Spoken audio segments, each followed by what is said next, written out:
Alrighty, welcome back, everyone. We just talked about the House versus NCAA case, broke down kind of the bare bones of that and what it kind of looks like in real action. We will break that down tomorrow when we have Andrew Tate and Samantha Genzer on. Hopefully, we will break that down with audio so it's not annoying for you all and you're not just listening to me talk to myself. But let's break into segment number 2 here and talk about Jaden Rashada. This is a lawsuit that obviously shook the college football world. He has sued Billy Napier as well as a big booster and a former employee for an NIL deal that went sideways. And there is a number of different things to unpack here, but a lot of the stuff is really just goes back to one big time principle, which is this NIL system is broken, and it's broken every which way from Tuesday. So I want to break down why Jaden Rashada is doing something that is not only necessary but super important to the future of college football. I understand that there is going to be a ton of people saying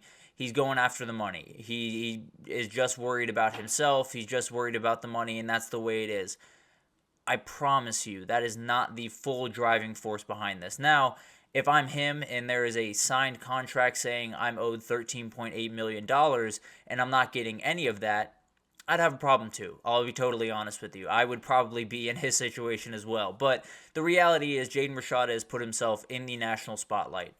He is going to be a very divisive figure going forward in college football, and he really has been since he's been a recruit, right? He started committed to Mario Cristobal in Miami. That season did not go great for Miami, and he found his way to Florida. And the subtext of how he found his way to Florida was, at least allegedly, that he offered him, or that Florida offered him, $13.8 million over 4 years, to be exact, with a $500,000 signing bonus once he signed on National Signing Day.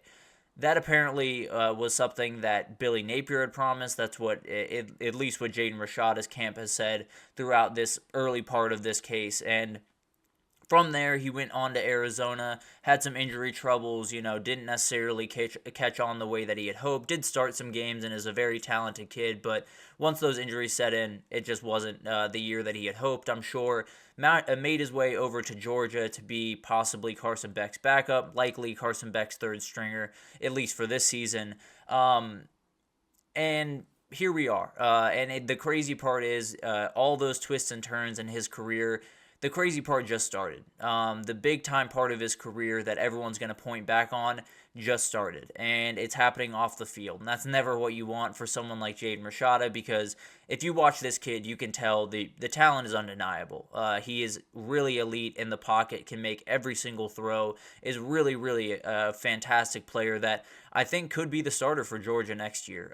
He's obviously going to have to beat out Gunnar Stockton, but he has the ability to do that. But let's talk about Florida and why this is something that just needed to happen. That absolutely was something that, if it didn't happen, college football was in kind of a precarious situation. And I think the biggest thing about this is we know have known for a long time that NIL is a broken system. Pretty much from when it was set up, it was broken. They were way behind on when they should have been, the NCAA that is, and some other states had to come in, and that just created a world where it was really hard to get a feel of what NIL was going to be like. That being all of that being in place, it made for a lot of coaches being a little bit more liberal with the money that they're throwing around, a little bit more liberal with the things that they're saying to these players, with no real intention to carry out those promises that they make. So the reality is, we've known all of this is happening. We know that there are things happening behind closed doors that none of us would like in college football that are really kind of gross. So let's be totally honest with you. I think you'd be shocked if there are. I wouldn't be shocked, but I think some people might be.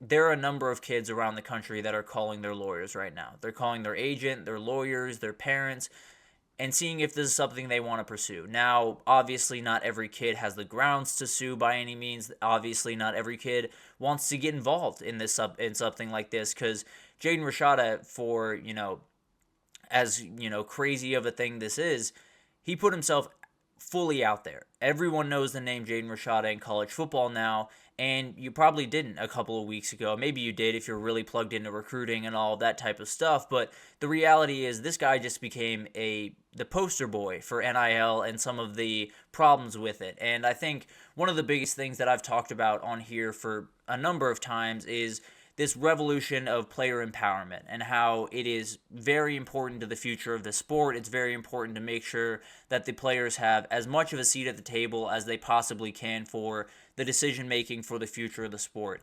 The issue with that is they implemented a ton of things without the players' input. NIL, transfer portal, all of this stuff was implemented without bringing in former athletes, without bringing in current college football, college basketball players to figure out not only what was the best way to make sure these kids had freedom to make decisions that they want to make, but also not get themselves into trouble. And I think we often forget there is this big thing that I've noticed happens around most sports, but especially college sports over the last little bit, is these guys now have money and they drive really nice cars and they have some swag to them, and some people don't like that. And there's a little bit of a energy of, you have the money now, you're going to get treated the way you're going to get treated, and that's the way it is. But the reality is, these are 18 to 22-year-old kids. Especially in Jaden Rashada's case, this is a 17-year-old kid that was just trying to figure out what his future was going to be like, trying to figure out what was best for him. And I'll be totally honest, if you waved $13.85 million in my face at 17 years old, I am absolutely taking the money. Maybe some of you are better than I am in that respect, but the reality is I'm not going to blame Jaden Rashada for making that decision. I'm not going to blame Jaden Rashada, although I would have loved to see him stick it out at Miami. I think he would have been a great fit there. I think he would have still been the quarterback there, and Cam Ward might not be on the team right now. But the reality is, it's crazy to think that a 17-year-old wasn't going to make some bad decisions here. It was crazy to think that head coaches weren't going to take full advantage of some of the confusion and some of the openings in the rules that you had. So all of this stuff was going to happen. But fighting back was absolutely necessary for the future of college football. Obviously, it's messy. Obviously, it's not something that you want. But I can promise you, every single coach across the country, whether it's at Texas or in Steve Sarkisian or Ryan Day or Kirby Smart, all of them are a little bit nervous. Not that, all of them have done, really bad stuff or anything by that means. I don't necessarily think they have or have remotely any evidence that they have. But the reality is, if it's happened at Florida, it's happened at a lot of places. That's just, I think we all understand that this was kind of happening under the surface. Well, now it's front and center. Now everyone knows what's going on with Jaden Rashada. Everyone knows what's going on with Florida. And if Florida is, guilty of this and is, found that they have to pay that amount, a lot of coaches are going to recalibrate the way they go about these decisions and the way they go about the conversations with parents and players and all of this type of stuff. And hopefully it'll create less of a bidding war in the world of NIL, where some people just think for 2 seconds longer and say maybe $13.8 million is not what we want to spend on a high school recruit. Maybe we want to, take that down a little bit and go get another 4-star that might be a little bit below Jaden Rashada. It just feels like this is something that not only creates an earnest on the coaches to know what you're saying and make sure that you follow through on that, because someone's going to come to sue you if you don't. It gives players the ability to say, okay, so I can actually do this, because I think there's been a certain energy around it where some kids just didn't want to ruffle feathers. They didn't want to be the name. They didn't want to be the first guy to do it. Well, Jaden Rashada took that leap, and I, wish this wasn't happening. I wish this case was not reality. I wish Billy Napier and his staff and the booster and all of the people involved really handled this a little bit better.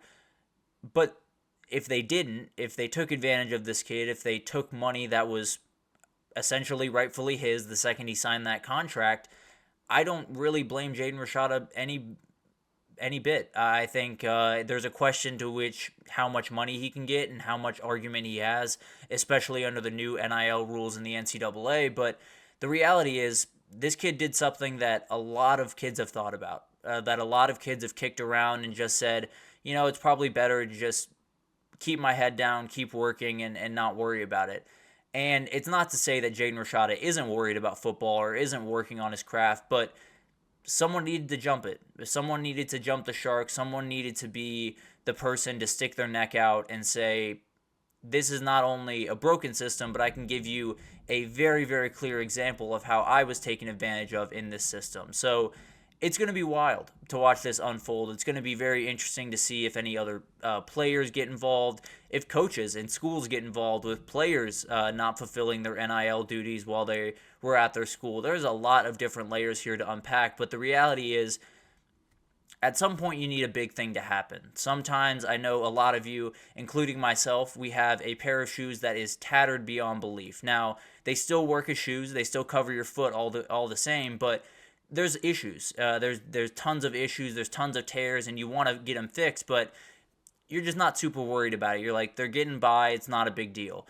Sometimes you need the shoelaces to break off or the sole to entirely break off for you to do what you probably should have done in the first place and just get new shoes. So maybe this is the thing that gets everyone fully on the same page, saying not only is this a system that is sketchy, but it's just outright broken. And we need to do something not only for Jaden Rashada, but for every kid that comes after him. So this stuff does not happen anymore. So I understand people are going to come after Jaden Rashada. They're going to say that he's chasing the money. They're going to say that all he cares about is money, and maybe that's a good bit of what he cares about. But the reality is he's doing something that needs to be done, and that a lot of people in the past, I'm sure, have kicked around the idea, but just didn't have the want, the desire, maybe the courage to put their name out in front of all of this stuff. But Jaden Rashada did, and I definitely applaud him for that. I think it definitely creates some questions, that's for sure, but it's a step forward that absolutely needed to be made, and at least brings attention to the issues that we have in front of us. But we'll take our second break here, and when we come back, we're going to talk about Jim Harbaugh. It sounds like his leave from Michigan was not quite as streamlined as one might have thought, so we'll break that down right after this.